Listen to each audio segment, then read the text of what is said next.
I thought finding another man's messages on my wife's phone was the worst pain I'd ever feel. Then she showed up pregnant, looked me dead in the eyes at our company party, and said those unthinkable words, "Maybe the baby isn't yours." Everyone turned to stare at me, waiting for my reaction. What happened next changed everything, and taught me that revenge is best served with a perfect cup of coffee. My name is Tyler Dawson. I'm 39 years old, and until 6 months ago, I thought I had it all figured out. Megan and I had been married for 12 years, building our dream together brick by brick. Dawson's Brew wasn't just a coffee shop. It was our legacy. We'd started it with nothing but a small loan and mountains of determination. Now it was the heart of downtown Portland, with lines out the door most mornings and a loyal community that felt like family. That crisp October morning started like any other. I was up at 4:30 a.m., heading to the shop to start the first batches of pastries while Megan handled the books. Our system had worked perfectly for years. I created, she managed. A partnership made in heaven, everyone said. I remember whistling as I unlocked the back door, flipping on lights that cast a warm glow over the industrial kitchen. The familiar scent of yeast and coffee beans calmed me, centered me. This was my domain. By 5:15, I had the first trays in the oven when my phone buzzed. A text from Scott, my best friend since college. "Call me. Now." Something in those 3 words turned my stomach cold. Scott didn't do drama. If he was texting at this hour, something was wrong. I wiped flour from my hands and stepped into the back alley to call him. "What's going on?" I asked the moment he picked up. Scott's voice was tight. "You working right now?" "Yeah. Got pastries in the oven." "What's up?" A pause. "I saw Megan last night. At the ArcLight." The ArcLight was a hotel bar downtown, nowhere near our usual spots. "She was probably meeting a vendor," I said, but even I didn't believe it. "She wasn't meeting a vendor, Tyler." Scott's voice dropped. "She was with Craig Williams. You know, from her distributor company." My free hand curled into a fist, knuckles white. "What do you mean with?" "They were close. Really close. Holding hands across the table, kissing." "I'm sorry, man. I wouldn't tell you if I wasn't sure." The world tilted sideways. Craig Williams. The guy who'd been supplying our shop with premium coffee beans for the last 3 years. The guy who ate dinner at our house last Thanksgiving. "You're sure?" My voice sounded hollow, distant. "I took pictures. I didn't want to, but I figured you'd need proof." Sending them now. When the images loaded, something inside me shattered. There she was, my wife, her fingers intertwined with Craig's, laughing at something he said, then leaning across the table to kiss him. Not a friendly peck. A real kiss. The timer on the ovens began beeping insistently from inside, but I couldn't move. All I could think was, our whole life was a lie. I pulled the burning pastries from the oven mechanically, barely noticing the heat searing through my thin kitchen towel. My mind was a hurricane of images. Megan's smile when we signed the lease on our first shop, Craig's firm handshake when we negotiated our first bean contract, the 2 of them together in that dimly lit bar. I called Megan. Straight to voicemail. "Of course. Mr. D? You okay?" Our morning barista, Zoe, stood in the doorway, concern etched across her young face. "Your hand's bleeding." I looked down. A large burn blister had formed and broken open. I hadn't even felt it. "I'm fine," I said, voice steadier than I felt. "Family emergency. Can you handle opening? I need to head home." "Sure thing. Everything all right?" Zoe asked, her eyes wide with concern. "Just need to check on Megan," I replied, already untying my apron. The drive home was a blur. Our Victorian craftsman house, another dream we'd built together, loomed in the morning light like a stranger's home. Megan's car was in the driveway. At least she hadn't spent the night elsewhere. Small mercies. Inside, the house was quiet. Too quiet.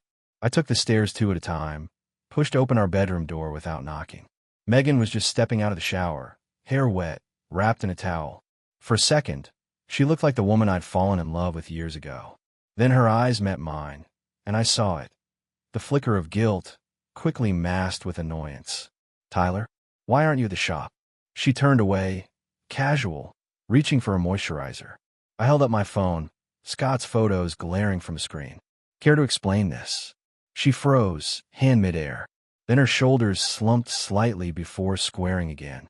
"You're having me followed now." Her voice was cold, accusatory, as if I was the one who'd done something wrong. "Scott happened to be there," I said, amazed at how calm I sounded when my world was imploding. Answer the question, Megan. She turned to face me, chin lifted in defiance. It's not what you think. Really?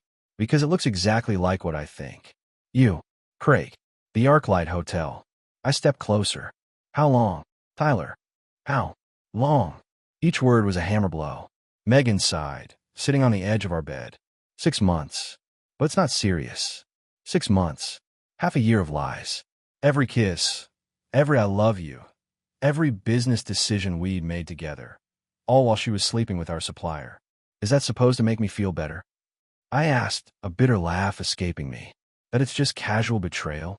You're overreacting, Megan said, standing up again, her mask of confidence back in place. It's just something that happened. We've both made mistakes. Her words hit like a slap.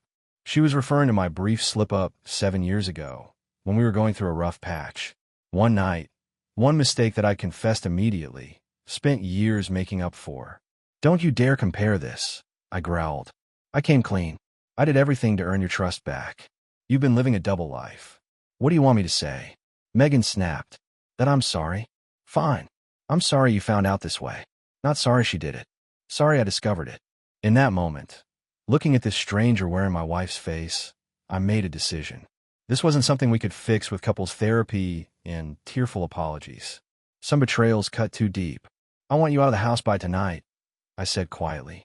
The next few days passed in a haze of betrayal and scotch. Megan moved in with her sister temporarily, or so she claimed. I threw myself into work, showing up at dawn and leaving well after midnight. The burn on my hand throbbed, a constant reminder of the moment my life went up in flames. You need to slow down, Scott warned, watching me aggressively knead dough at 5 a.m. You've been at it for days. I ignored him, pounding the dough harder. Shop opens in 2 hours. These loaves won't bake themselves. Tyler. Scott's voice was firm. You've barely slept. You're drinking too much. This isn't healthy. No, what else isn't healthy? I snapped. Finding out your wife's screwing your coffee supplier behind your back. Our head barista, Zoe, walked in just then, freezing mid-step. Oh, come back later. No, stay. I sighed, wiping flour from my hands. I'm sorry. We open soon. After she left, Scott leaned against the counter. You can't keep this from the staff forever. They know something's wrong. He was right. Our employees weren't just workers. They were like family. They deserved to know why one of the owners had suddenly vanished. What am I supposed to say? Morning team, just FYI, Megan's been cheating on me with Craig, so we won't be getting our beans from Williams Distributors anymore. Scott's expression tightened. Better than letting rumors spread. Tina from the register already asked if Megan was pregnant and on bed rest. I laughed bitterly. Pregnant. God, imagine if she was. That's when Megan walked in through the back door, as if summoned by our conversation. She looked immaculate as always. Designer jeans, cashmere sweater, not a hair out of place. The diamond ring I'd worked double shifts for 3 years to afford still sparkled on her finger. Scott muttered something about checking inventory and disappeared, leaving us alone in the kitchen. I need to talk to you, Megan said, voice steady and businesslike. Now you want to talk. I turned back to my dough. Convenient timing. It's about the business, Tyler. She stepped closer. We need to figure out how to handle things going forward. Handle things. I repeated, incredulous. You mean how to handle the fact that you've been sleeping with our supplier? The guy who has access to our financial records? The guy who knows every detail of our operation? Megan's jaw tightened. Craig isn't just. It's more complicated than that. Enlighten me. I challenged, crossing my arms. She took a deep breath. I'm pregnant. The world tilted sideways for the second time that week. Behind us, a tray clattered to the floor. We both turned to see Zoe standing in the doorway, eyes wide, mouth open in shock. I'm so sorry, she stammered. I didn't mean to. It's fine, Zoe, I said mechanically. Could you give us a minute? After she hurried out, I stared at Megan, searching for signs of deception. Her hand rested protectively over her still flat stomach. How far along? My voice was barely audible. 10 weeks. The math was immediate and damning. 10 weeks ago, I'd been in Chicago at a restaurant conference. 10 weeks ago, Megan had been here with him. Is it his? The question burned my throat like acid. Megan looked away. I don't know. You don't know. My voice was dangerously calm. You don't know if the baby is mine or his. The kitchen suddenly felt like a cage. Too hot, too small, the walls closing in. I braced myself against the counter, knuckles white against stainless steel. Megan stepped toward me, hand outstretched. Tyler, don't. I jerked away from her touch. Don't touch me. Outside in the cafe, I could hear our employees setting up for opening, the familiar morning routine continuing as if my world wasn't imploding. We need to talk about this rationally, Megan said, slipping into her business voice. About the baby, about the shop. Rationally. I laughed, a harsh sound I barely recognized. You want rational? Here's rational. Paternity test. Lawyer. Divorce papers. I'll be generous with the settlement if you agree to sell me your share of the business. Her eyes narrowed. You think I'll just walk away from everything we've built? This place is as much mine as it is yours. You walked away the moment you slept with him. I shot back. You just didn't have the decency to sign the paperwork first. The back door swung open again, and Scott appeared with several staff members behind him. Hey, we need to open, he said awkwardly. There's already a line outside. I nodded, straightening up. I'll be right there. Megan glanced at the concerned faces watching us, then back at me. This isn't over. We'll talk tonight. Nothing to talk about, I replied coldly. I changed the locks on the house yesterday. Her composed mask slipped for a moment, revealing genuine shock. You what? You heard me. Get your things from Jessica's place. You're not welcome in our home anymore. Scott stepped forward, clearly uncomfortable. Megan, maybe this isn't the best time. Stay out of this, she snapped. Then, regaining her composure, she addressed the stunned staff. I apologize for the disruption. Tyler and I are going through some personal issues, but it won't affect the business. I nearly choked on her audacity. Won't affect the business? You're sleeping with our supplier. A collective gasp rippled through the group. Zoe looked down, clearly wishing she could disappear. The new busboy's jaw practically hit the floor. Real professional, Tyler, Megan hissed. Don't talk to me about professional, I growled. You forfeited that right. Her eyes glittered with tears, whether genuine or tactical. I couldn't tell anymore. Then she straightened her shoulders, chin up, the perfect picture of wounded dignity. I'll have my lawyer contact you, she said crisply, then turned on her designer heel and walked out. After a moment of stunned silence, I looked at my shell-shocked staff. Show's over. We open in 15 minutes. They scattered like startled birds, leaving me alone with Scott. You okay? He asked quietly. I wasn't. Not even close. But the morning rush wouldn't wait for my personal crisis. I will be, I said, tying my apron with shaking hands. Eventually. But as I moved through the motions of our opening routine, one thought kept circling like a vulture. Was the baby mine? 2 weeks after Megan's bombshell, we held our annual staff appreciation dinner. I'd considered canceling, but the team had worked hard this year. They deserved recognition, even if I was falling apart. I booked a private room at Marcello's, ordered too much wine, and prepared to play the role of the composed business owner. Scott arrived early to help set up, eyeing me warily. You sure about this? He asked, adjusting chairs around the long table. No one would blame you for postponing. I straightened the place cards, careful to put Megan's far from mine. The staff shouldn't suffer because my marriage is a dumpster fire. She's actually coming. It's a business obligation. I shrugged. Besides, half the staff still reports to her. She runs the books, remember? The first employees arrived, awkward but excited. By 7, the room was full, except for 2 empty chairs. Megan's and Craig's. I'd invited him too, against Scott's advice. Keep your enemies closer, and all that. I was halfway through my welcome speech when they walked in together, Megan glowing in a green dress that highlighted her barely their pregnancy bump. Craig's hand rested possessively on her lower back. Sorry we're late. Megan smiled brightly. Traffic was terrible. The room temperature dropped 10 degrees. Zoe, our head barista, glared daggers at them. Even the newer staff, who only knew fragments of the story, seemed uncomfortable. I cleared my throat, forcing a smile. As I was saying, this past year has been our most successful yet. Revenue up 20%. Throughout dinner, I maintained a professional facade. Inside, I was burning. Craig kept touching Megan, her hand, her shoulder, her hair. Each touch was deliberate, a flag planted on conquered territory. By dessert, I downed 4 scotches and was contemplating a 5th when Megan tapped her glass. "I'd like to make an announcement," she said, standing. "Since we're all family here." Scott shot me a warning look. I gripped my knife tighter. "As some of you know," Megan continued, "Tyler and I are going through some changes." She placed a protective hand on her stomach. "But I'm excited to share that I'm expecting. We're expecting." The silence was deafening. All eyes swung between me, Megan, and Craig, who sat there with a satisfied smirk. Then Jessica, our pastry assistant, lifted her glass. "Congratulations. That's wonderful news." A few murmured congratulations followed, strained and uncertain. Something in me snapped. The alcohol, the weeks of humiliation, Craig's smug face. It all coalesced into a moment of reckless abandon. I raised my glass, drawing everyone's attention. "Yes, congratulations indeed." My smile felt razor-sharp.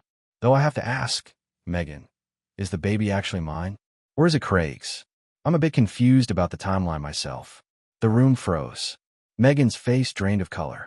Craig half rose from his seat, fists clenched. "Tyler," Megan hissed. "This isn't the place."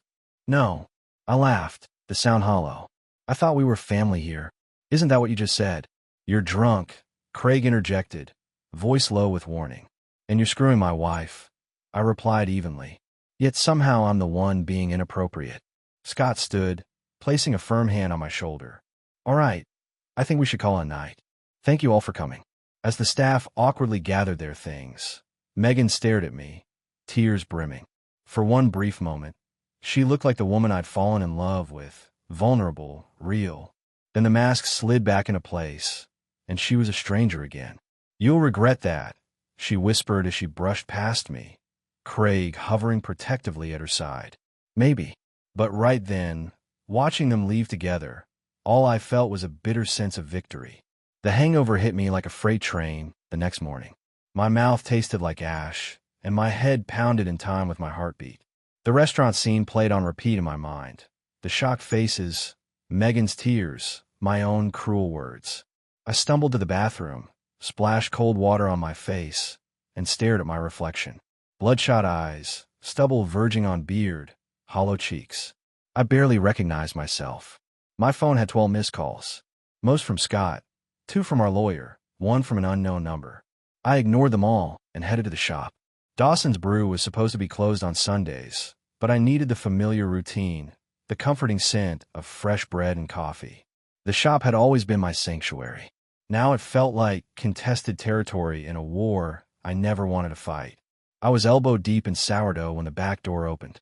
Scott walked in, carrying coffee and a paper bag that smelled like breakfast sandwiches.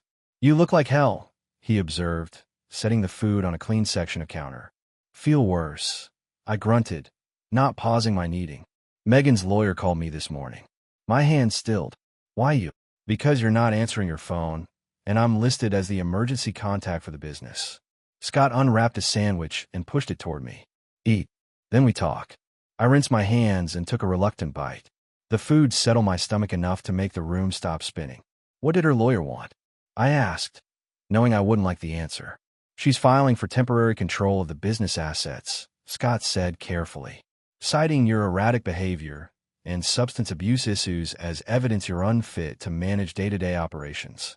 The sandwich turned to dust in my mouth. "She can't do that. She's trying. Last night didn't help your case."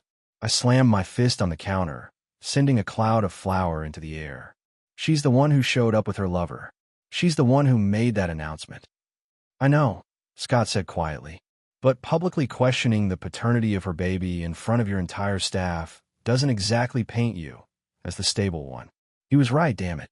I'd played right into her hands. "What do I do?" My voice sounded hollow even in my own ears. "For starters, stop drinking." Scott's tone was gentle but firm. "The bourbon in your office isn't as well hidden as you think. The staff has noticed." Shame washed over me.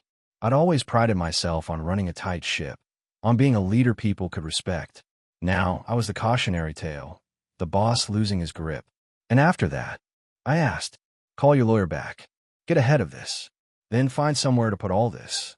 He gestured vaguely at my disheveled state. "Energy. Something that isn't self-destructive." Scott was right. I needed to get my act together, to fight Megan with a clear head. The business was my life's work, the one thing I had left that was truly mine. I couldn't lose it too. There's something else, Scott added, hesitating. A woman came by yesterday, asking for you. Said her name was Jessica Winters. Apparently, she runs some kind of support group for people in your situation. My situation? I raised an eyebrow. People dealing with infidelity, Scott clarified. She left her card. I snorted. A cheaters anonymous group? Hard pass. Scott slid a business card across the counter. Just think about it. Might help to talk to people who get it. I pocketed the card, not intending to use it. But deep down, a small voice whispered that maybe, just maybe, I couldn't do this alone. Against my better judgment, I found myself standing outside a community center the following Thursday night. Jessica Winters' business card crumpled in my fist. The meeting didn't have a flashy name, just Thursday Group, according to the directory in the lobby. I almost turned around twice, but Scott's words kept echoing in my head. You can't fight this alone. So I pushed through the doors, into a room with a circle of chairs and coffee that smelled only slightly better than dishwater. 6 people looked up as I entered. Jessica, a tall woman with prematurely silver hair, smiled in recognition. You must be Tyler. Welcome. She gestured to an empty chair. We're just getting started. I sat awkwardly, nodding to the others. 3 men, 3 women, all wearing the same shell-shocked expression I saw in the mirror every morning. Everyone, this is Tyler, Jessica introduced. Tyler, we don't use last names here, but everyone shares as much or as little as they're comfortable with. A heavy-set man with kind eyes extended his hand. I'm Robert. 7 months out from D-Day. D-Day? I questioned. Discovery Day, Jessica explained. When you found out. After introductions, people began sharing updates. Laura's ex had moved as a fair partner into their family home. Michael's wife was demanding half his retirement after cheating with his best friend. Normal people whose lives have been shattered, just like mine. When my turn came, I hesitated. My wife's pregnant, I finally said. Might be mine, might be his. She's using it to try to push me out of our business. Sympathetic nods circled the room. No judgment, no platitudes, just understanding. That's tough, Robert said quietly. My ex used our kids as leverage too. As the meeting continued, something unexpected happened. For the first time since discovering Megan's betrayal, I felt the crushing weight on my chest lighten slightly. These people got it. They'd walked the same burning path.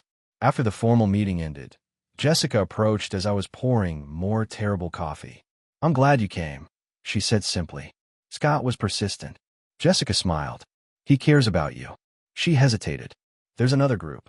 Meets less, officially, for those who need more than talk. I raised an eyebrow. What kind of more? Results. Her expression remained neutral, but her eyes held something harder. Some people find that talking helps. Others need actions. She slid another card across the table, plain white with just a phone number. If you're interested, call this number. Say Jessica sent you. She checked her watch. I have to go, but think about it. When you're ready to stop being a victim, they'll be waiting. Long after she left, I sat holding the card, turning it over in my fingers, feeling like I was standing at a crossroads. One path led to acceptance, to moving on. The other led somewhere darker, but maybe more satisfying. That night, I poured my last bottle of scotch down the drain. Whatever I decided, I needed a clear head to do it. The cafe was quieter than usual that Monday morning. Rain drummed against the windows, keeping the usual crowd of laptop warriors and young mothers at home. I wiped down the espresso machine for the 3rd time, glancing at the clock. Almost noon, and we'd served maybe 20 customers. Scott pushed through the door, shaking water from his coat. Looks like a good day to catch up on inventory, he observed. Already done, I replied. And the quarterly taxes. And next week's ordering. He studied me, surprised. You've been busy. I shrugged, keeping my mind occupied. Sober occupied, from the look of it. Scott's tone was casual, but his eyes were assessing. How long? 10 days. I didn't tell him about the Thursday group, or about the white card that now lived in my wallet, still undialed. Some choices you make alone. The bell above the door chimed, and a courier entered, holding a large envelope. Delivery for Tyler Dawson. I signed for it, stomach sinking when I saw the return address, Megan's lawyer. Inside was a formal offer. She would sell me her half of the business for triple what it was worth, or force a liquidation sale. Scott whistled when he saw the number. That's highway robbery. It's war, I corrected, folding the papers with deliberate calm. She knows I can't match this. Not without selling everything I own and taking out loans I'll never repay. What will you do? The answer came with surprising clarity. Fight back. That night, after closing the shop, I finally called the number on the white card. A woman's voice answered on the second ring. South Lake Fitness. Jessica Winters sent me, I said, feeling oddly like I was in a spy movie. A pause. We have an orientation session tonight at 9. 1442, East Lake Avenue. Rear entrance. The address led me to a nondescript building with a gym on the ground floor. The rear entrance opened to a stairwell leading down to a basement space, a former boxing gym, from the looks of it, repurposed into some kind of meeting area. 8 people sat in a loose circle on mismatched furniture. I recognized 2 from Jessica's Thursday group. The others were strangers, but all wore the same determined expression. A man in his 50s with military short hair stood as I entered. Welcome to Reclamation, he said, voice crisp. I'm Marcus. Jessica says you're ready to take back control. I'm trying, I admitted. Trying isn't enough. A woman interjected. You have to be committed. This isn't a therapy session. Marcus gestured to an empty chair. Have a seat, Tyler. Let us tell you how we help each other. What followed was both shocking and strangely compelling. Reclamation, as they called themselves, wasn't about healing or forgiveness. It was about justice, sometimes elegant, sometimes brutal, always effective. Robert had exposed his wife's affair to her religious family, costing her their support and her inheritance. Laura had methodically destroyed her ex-husband's credit, using knowledge of his passwords and accounts. We don't physically harm anyone, Marcus explained, but there are many ways to balance the scales that don't involve violence. And Megan? I asked, voice barely audible. Craig, with your knowledge of the business, their weaknesses, their secrets. Marcus smiled, a cold expression that didn't reach his eyes. I'm sure we can devise something fitting. As I listened to their stories, their strategies, a strange calm settled over me. This wasn't about revenge. It was about restoration, of balance, of self-respect, of power. When I left 3 hours later, I had a plan. Not just for the business, but for everything Megan had taken from me. 3 weeks after joining Reclamation, I stood outside Craig's warehouse, watching employees load beans into delivery trucks. Marcus had done his research well. Craig Williams Imports had built its reputation on ethical sourcing and fair trade practices. His customers, mostly specialty coffee shops like mine, paid premium prices for the guarantee that no farmers were exploited in the supply chain. You're sure about this? Scott asked, standing beside me. I'd finally told him about Reclamation and our plan. To my surprise, he'd volunteer to help. I'm sure, I said, checking my watch. The reporter should be here any minute. Right on cue, a woman in a crisp blazer approached. Mr. Dawson? Eliza Chun, Seattle Business Journal. You said you had information about Craig Williams Imports. Evidence, actually. I handed her a flash drive. Photos, shipping records, interviews with farmers. Craig has been mislabeling conventional coffee as fair trade for years, charging premium prices while paying farmer subsistence wages. Her eyes widened. These allegations are serious. Mr. Williams is highly respected in the industry. The evidence speaks for itself, I replied calmly. Check the GPS data on the shipping containers against his certifications. The numbers don't match. What I didn't mention was how Marcus had hacked Craig's records, or how Robert had posed as a buyer to gain access to the warehouse. Reclamation worked in shadows, but the results were bringing truth to light. Back at Dawson's Brew, I threw myself into preparations for our 5-year anniversary celebration, a community event we planned before everything fell apart. Despite Megan's attempts to force me out, I'd secured temporary control of operations until our legal battle concluded. That afternoon, my phone exploded with notifications. Craig Williams was trending on local news, the scandal breaking faster than we'd anticipated. By evening, 3 of his largest clients had publicly severed ties. His carefully cultivated image was crumbling hour by hour. Megan called, just before midnight. "What have you done?" she demanded, voice trembling with rage. "I didn't do anything, Megan. Craig's own choices are catching up to him. You expect me to believe this is a coincidence? His business is imploding 2 days before he planned to announce a partnership with me. I hadn't known about the partnership. Another twist to the knife she'd been planning. Karma's interesting that way," I replied mildly. Her voice dropped to a venomous whisper. "This isn't over, Tyler. Actually, I think it is." I hung up, feeling lighter than I had in months. Phase 1 was complete. Next came Megan's turn. The 5th anniversary celebration of Dawson's Brew drew our biggest crowd ever. Local press covered the event, cameras capturing the line stretching around the block. Inside, the cafe hummed with energy, loyal customers mingling with curious newcomers drawn by our recent publicity. "Quite a turnout," Jessica observed, accepting a cappuccino from Zoe. After the Craig Williams expose, I'd publicly announced our switch to a truly ethical bean supplier, a small farmer cooperative Jessica had connected me with through Reclamation. "People appreciate honesty," I replied, surveying the packed space with pride. The door chimed, and Megan entered. She'd finally started showing properly, her pregnancy unmistakable at 5 months. Conversation dimmed as heads turned, recognition dawning on customers' faces. She made her way toward me, chin high, eyes challenging. "Congratulations on the turnout," she said. "I'm glad our business is thriving." "My business," I corrected quietly. "But thank you for coming." Her smile tightened. "Still my name on the incorporation papers. For now." The timing couldn't have been more perfect. My phone buzzed with a text from Marcus. "It's done." Across the room, Megan's phone chimed. She glanced at it, brow furrowing, then excused herself to step outside. I continued greeting customers, accepting congratulations, pouring champagne. When Megan returned 15 minutes later, her face was ashen. "What did you do?" she hissed, gripping my arm with surprising strength. "You should be more careful with your passwords," I replied calmly. "And your accounting."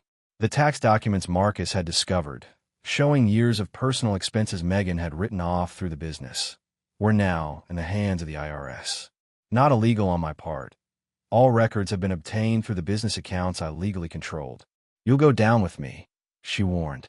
"We're still married." "Joint returns." "Actually, no. I filed for an innocent spouse relief form last month." Her composure cracked. "The baby. We'll have a father who demands a paternity test before making any decisions," I finished. "And if it's mine, I'll be a good dad. Without you." 3 months later, the paternity test confirmed what part of me had suspected. The baby wasn't mine. Craig disappeared when the results came in, leaving Megan to face the IRS audit alone. Dawson's Brew thrived under my sole ownership. The Thursday group remained part of my routine, not because I needed healing anymore, but because others did. The beans we serve now come directly from farmers who receive fair payment for their labor. And every morning when I unlock the door at dawn, breathing in the scent of fresh coffee and possibility, I remember that rock bottom wasn't the end of my story. It was the foundation for building something better.